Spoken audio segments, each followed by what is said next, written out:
కొడుకు తప్పేం లేదయ్యా, అంతా మీ కోడలదే. మరి ఇప్పుడు ఏం చేద్దాం లాయర్ గారు? సార్, చట్టంలో ఏ తల్లిదండ్రులైనా చూడని ఏ కొడుకైనా 10 సంవత్సరాల కారాగార శిక్ష, నాన్ బెయిలబుల్ కాగ్జినబుల్ అంటారు.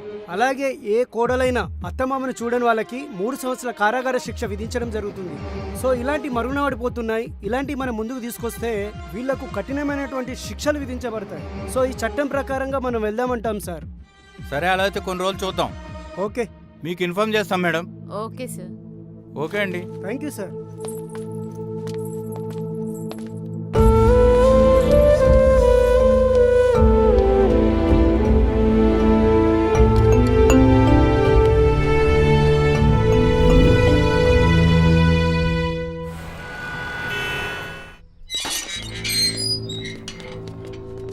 రమేష్ మౌనిక అంటే మీరేనా?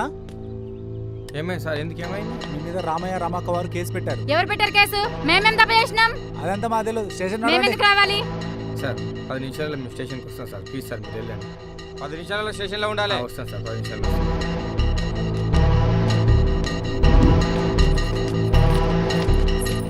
వీళ్ళ దగ్గర సంతకాలు తీసుకుని కోర్టుకి పంపించు.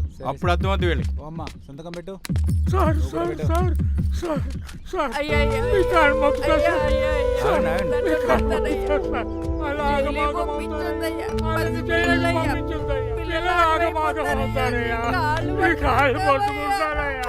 మీరు కాదే కాళ్ళ మీద పడ్డాం. మీ కొడుకు కాళ్ళు వచ్చి మీ కాళ్ళ మీద పడాలి.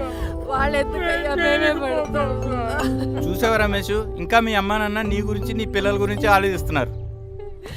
వద్దు తాతయ్య, మా అమ్మ నాన్న జైలుకి పంపించు తాతయ్య, ప్లీజ్ తాతయ్య.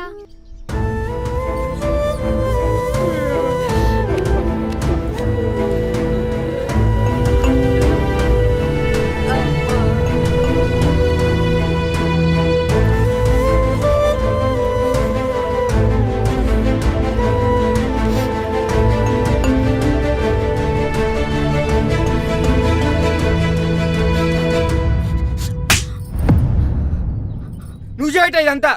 నువ్వు ఒక్కరి చక్కగా ఉంటే మా అమ్మ నాన్న బాగుంటారు, నా పిల్లలు బాగుంటారు, నేను బాగుంటాను, నువ్వు కూడా బాగుంటావు. నీకో సాటిస్ఫాక్షన్ వల్ల ఇంతమంది పెడుతున్నాడు.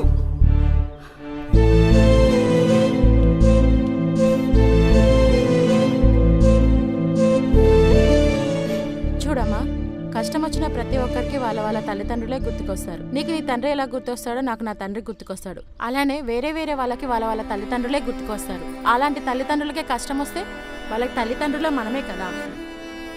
నీకు నీ తండ్రి అంటే ఎంత ధైర్యమో వాళ్ళకి వాళ్ళ కొడుకు అంటే అంతకంటే ఎక్కువ ధైర్యం. నువ్వు ఇలా చేయకూడదమ్మా.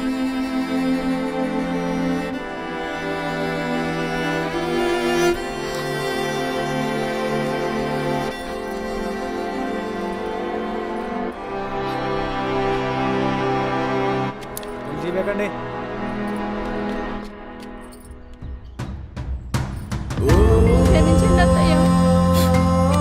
ఇంకెప్పుడు ఇలా చేయనత్తయ్యా. ఇంకెప్పుడు చేయనత్తయ్యా.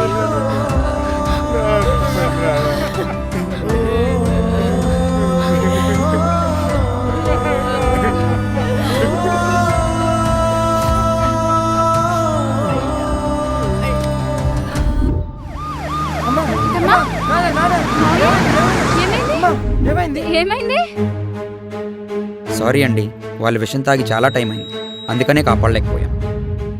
తల్లిదండ్రులను సంతోషంగా చూసుకుంటున్నాం అని మనం అనుకుంటే తప్పే. సంతోషం అనేది వర్షపు చినుకుల్లా వచ్చిపోతుందంటే మనం ఇంకా కష్టాల్లోనే ఉన్నామని అర్థం.